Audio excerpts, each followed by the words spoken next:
Custo de vida, emprego e desemprego, cesta básica, tarifas públicas, salário mínimo. Agora, na Brasil Atual, a análise do DIEESE. E nós vamos conversar agora com o diretor técnico do DIEESE, Fausto Augusto Júnior. Bom dia, Fausto. Bom dia, Glauco. Bom dia a todos. Fausto, ontem nós tivemos a cerimônia de abertura ali da oferta de ações da Eletrobras. Tivemos também grupos contrários à privatização da empresa protestando em frente à sede da Bolsa de Valores de São Paulo.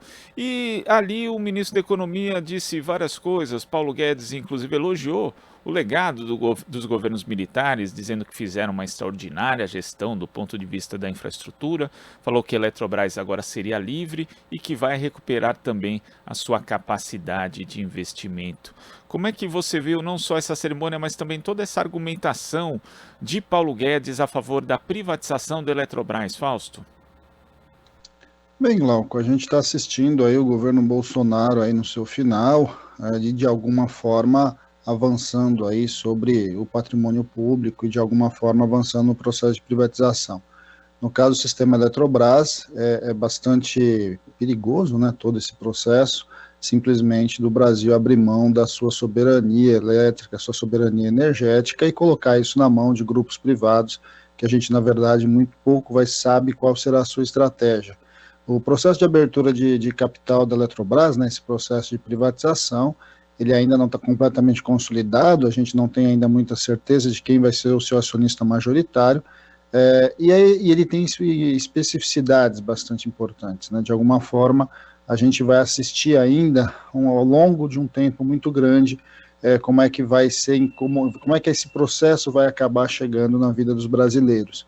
Primeiro porque o processo de privatização ele vai acabar camuflando muito essa transição da política de preços aí da Eletrobras, a política de preço de energia no Brasil, e o próprio ministro ontem falou nesse processo de transição em que deveria sair aí dessa lógica, né, controlada para uma lógica de mercado, o que a gente assistiu e vem assistindo, por exemplo, no que tem acontecido com a Petrobras, em que o preço do combustível, quando vai simplesmente para a mão do mercado, ele vai subindo de acordo com os interesses e com a lógica e com a dinâmica do mercado internacional. No caso da energia, a gente sabe que a Eletrobras ela tem um papel bastante importante, 1/3 da energia gerada está na mão da Eletrobras, uma boa parte das linhas de transmissão está na mão da Eletrobras, e agora nós vamos ter que assistir como é que vão ser as cenas desses próximos capítulos.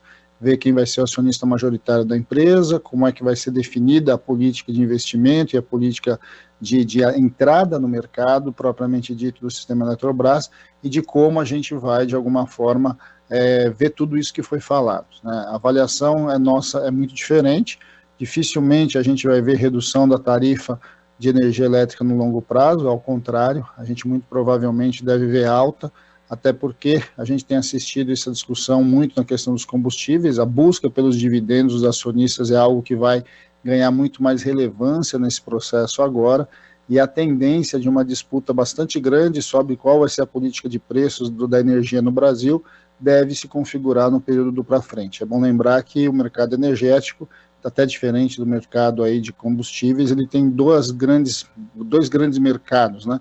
O que a gente chama de mercado cativo, que é o mercado de quase todos os consumidores, e o chamado mercado livre, em que as empresas compram a energia no sistema.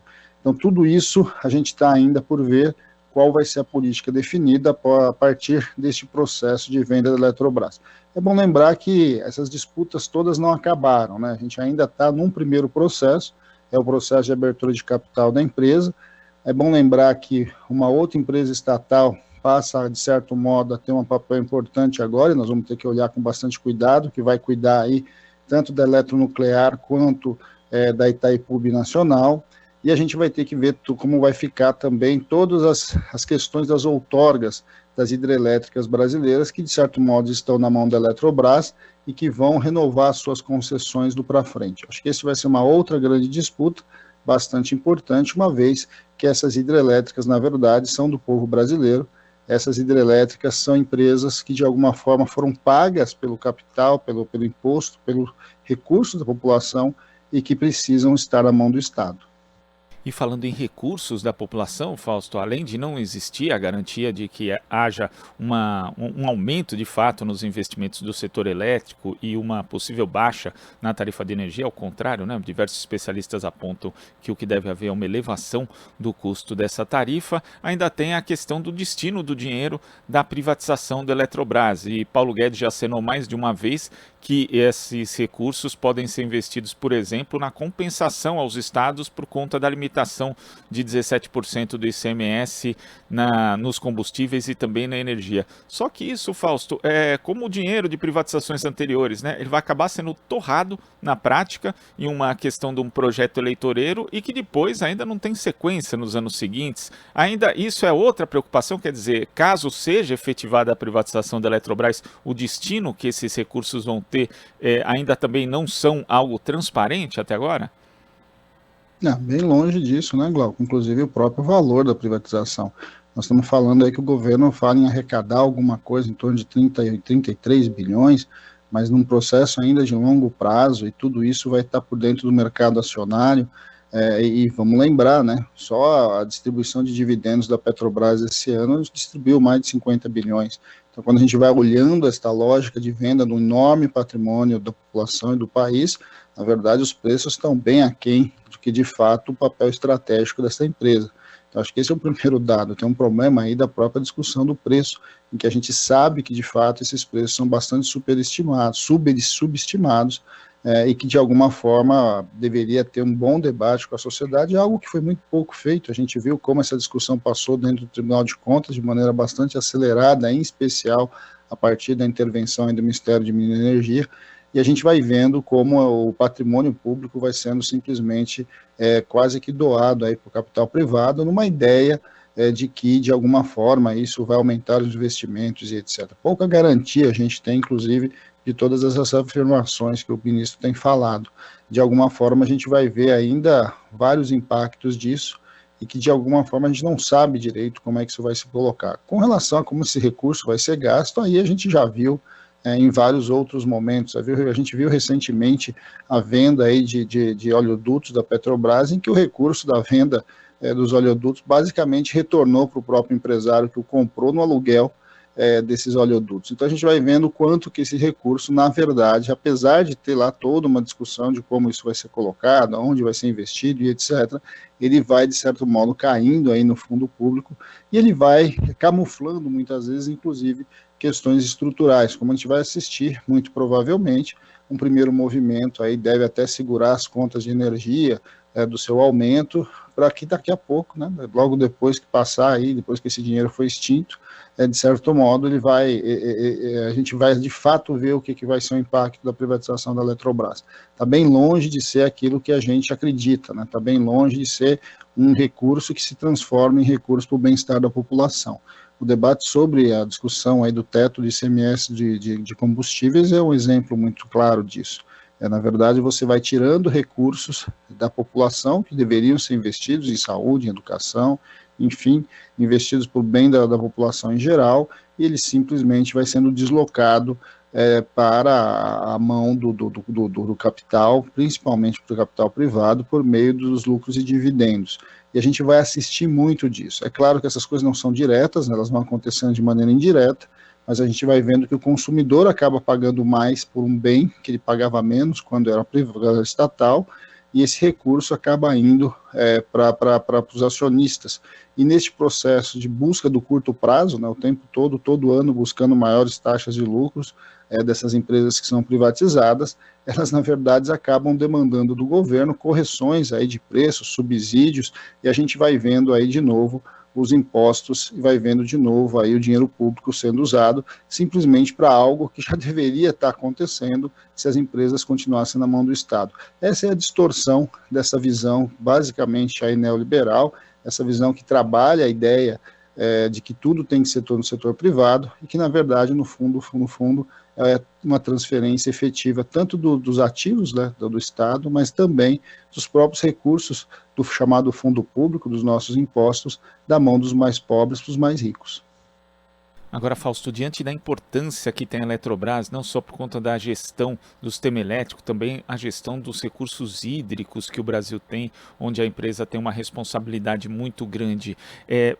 No caso de haver um governo novo sendo eleito em outubro de 2022 e a gente ter aí uma nova orientação, uma das prioridades deve ser, caso também seja concluída a privatização da Eletrobras, a reestatização da empresa?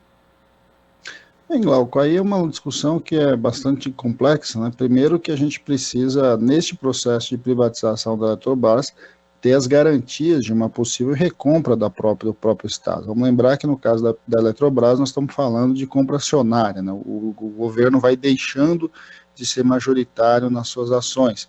Então significa que em algum momento o governo deveria poder recomprar ações. O problema é qual vai ser o custo disso. O custo disso não vai ser pequeno, então acho que essa é uma questão colocada. Segundo é o sistema de regulação. Uma vez que a grande empresa foi vendida e for privatizada, qual vai ser o papel das agências reguladoras no controle dessa empresa privada? Então aí nós vamos ter que refazer uma longa discussão sobre as políticas de preços de energia no Brasil, seja preço de combustível, que é o debate que está muito forte agora, mas também a questão dos preços da energia elétrica no Brasil. Como é que vai ser a composição disso? Como é que essas agências não são capturadas pela mão dessas empresas privadas que vão acabando sendo donas desses grandes sistemas? Ou seja, tem todo um outro embate que vai ser bastante grande, que vai ser o papel das agências estatais de regulação, que de alguma forma podem e devem exercer um poder sobre o setor privado. E uma outra questão é como é que você vai de fato debater a posse de todo o sistema hídrico nacional, porque é óbvio que essas usinas estão dentro do sistema elétrico e a água está dentro do sistema elétrico, mas você não pode simplesmente privatizar um bem que seja de domínio público, como nesse caso, como é a água, né? Você vai precisar fazer uma outra discussão bastante importante. Uma coisa é a posse das usinas, outra coisa é a posse da própria água. Vamos lembrar que por dentro dessas usinas que nós estamos falando, de venda e etc., tem inclusive navegação, tem liberação de navegação, tem uma série de elementos de próprio consumo, né, tanto de consumo de pessoas, quanto consumo de animais, consumo da natureza como um todo. Tem um processo de regulação que vai ser preciso ser feito. Eu não acredito que o sistema de reestatização seja uma coisa simples, ele é bastante complexo e ele envolve muitas áreas que não necessariamente vai vir num grande bloco, mas que precisam ser discutidas ao longo de um eventual novo governo. Agora, a gente insiste, né, Glauco? Antes de mais nada, é importante que no final aí desse período, de alguma forma, a gente tenha, de um lado, esse debate, de um lado, uma mudança dos rumos desse país, e principalmente neste processo agora, já de privatização, que a gente vai construindo garantias que a gente possa, de alguma forma, não perder aquilo que é do conjunto da população brasileira. Fausto, muito obrigado pela sua participação aqui no Jornal Brasil Atual de hoje. Até a próxima. Até a próxima, Glauco. Bom dia a todos novamente. Bom dia. Conversamos aqui com o diretor técnico do Diese, Fausto Augusto Júnior. Você está ouvindo Jornal Brasil Atual. As notícias que os outros não dão.